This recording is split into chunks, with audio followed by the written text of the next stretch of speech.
Hello বন্ধুরা, আশা করি ভালো আছেন। তো আজকে চলে আসলাম আরেকটি ভিডিও নিয়ে। আজকের ভিডিওটা হচ্ছে আপনারা কিভাবে বুঝবেন যে আপনাদের জিমেইল অ্যাকাউন্টটা সুরক্ষিত কিনা।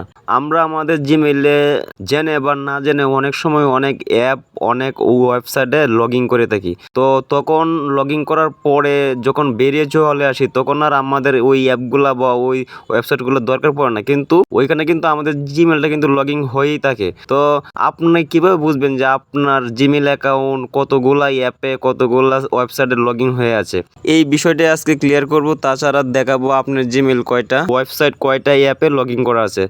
ভিডিওটি পুরো দেখবেন। আজকের ভিডিওটা কিন্তু সবার জন্যই অনেক হেল্পফুল এবং অনেক বেশি ইম্পর্টেন্ট। তো চলুন কথা না বাড়িয়ে ভিডিওটা শুরু করা যাক।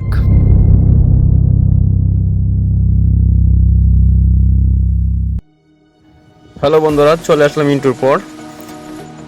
এখন আপনারা কি করবেন, সিম্পলি আপনাদের জিমেইলে চলে যাবেন। আপনাদের জিমেইলে চলে যাবেন। এই যে আমি আমার জিমেইলে চলে যাচ্ছি। জিমেইলে চলে আসার পর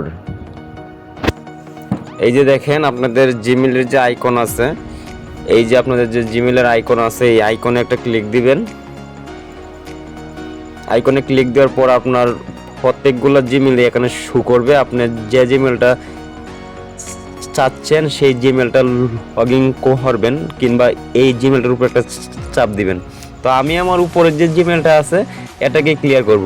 তো এই যে দেখেন নিচে লেখা আছে আপনার এই যে manage your Google account, manage your Google account লেখা আছে, এটাতে একটা ক্লিক দিবেন। ঠিক আছে, ক্লিক দেওয়ার পর আপনি একটু এদিকে একটু স্ক্রল করবেন। স্ক্রল করার পর দেখেন এখানে লেখা আছে সিকিউরিটি, সিকিউরিটিতে ক্লিক দিবেন। ক্লিক দেওয়ার পর একটু নিচে আসবেন, একটু নিচে আসার পরে যে দেখেন your connection to third party apps and service, এটার এই হ্যাটার তলে দেখেন লেখা আছে সি অল কানেকশন, এটাতে একটা ক্লিক দিবেন। সি অল কানেকশনে একটা ক্লিক দেওয়ার পর দেখেন এখানে কিন্তু টোটাল আমি 14টা অ্যাপস এবং সার্ভিসের সাথে কিন্তু আমার জিমেইলটা জড়িত আছে।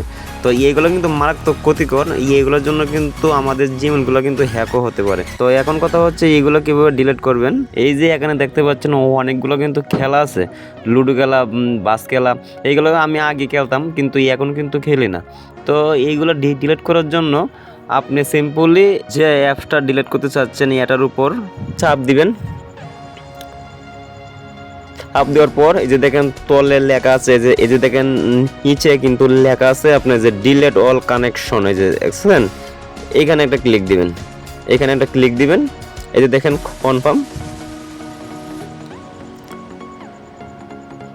এই যে দেখেন আমার এটা কিন্তু ডিলিট হয়ে গেছে। ঠিক আছে, এই যে দেখেন এটা কিন্তু ডিলিট হয়ে গেছে। তো এইভাবে আপনি আপনার অপ্রয়োজনীয় যে অ্যাপসগুলো আছে, যে ওয়েবসাইটগুলো আছে, এইগুলো সবগুলো কিন্তু আপনি এখান থেকে ডিলিট করে নিতে পারবেন। আমি এইগুলো সবগুলোই ডিলিট করব, কিন্তু এখন যদি ডিলিট করি তো ভিডিওটা অনেক লম্বা হয়ে যাবে। তো আমি আস্তে আস্তে পরে ডিলিট করে নিব। তো আপনারা এইভাবে এটা ডিলিট করে নেবেন। এই যে দেখেন আমি আবারও দেখা দিচ্ছি, এই যে দেখেন আমি এই উপরের যে বাস গেমটা আছে এটাকে আমি এখান থেকে ডিলিট করে দেব। ঠিক আছে, তো এই যে দেখেন এটার উপরে চাপ দিলাম, নিচে দেখেন ডিলিট অল কানেকশন, এই যে এটাতে চাপ দিলাম, কনফার্ম দিলাম, বাস হয়ে গেল। ঠিক আছে, তো এইভাবে আপনারা আপনাদের জিমেইলের থার্ড পার্টির যে অ্যাপসগুলো আছে, যে ওয়েবসাইটগুলো আছে, এইগুলো সবগুলোর থেকে আপনাদের জিমেইলকে সরিয়ে নেবেন, তাহলে কিন্তু আপনার জিমেইলটা অনেক সুরক্ষিত থাকবে। তো এই ছিল বন্ধুরা আজকের ভিডিও। তো আশা করি ভিডিওটা আপনাদের উপকারে আসবে। যদি ভিডিওটা ভালো লাগে থাকে তাহলে ভিডিওতে একটা লাইক করে দিবেন, আমার চ্যানেলটি সাবস্ক্রাইব করে পাশে থাকবেন। অনেক ধন্যবাদ বন্ধুরা।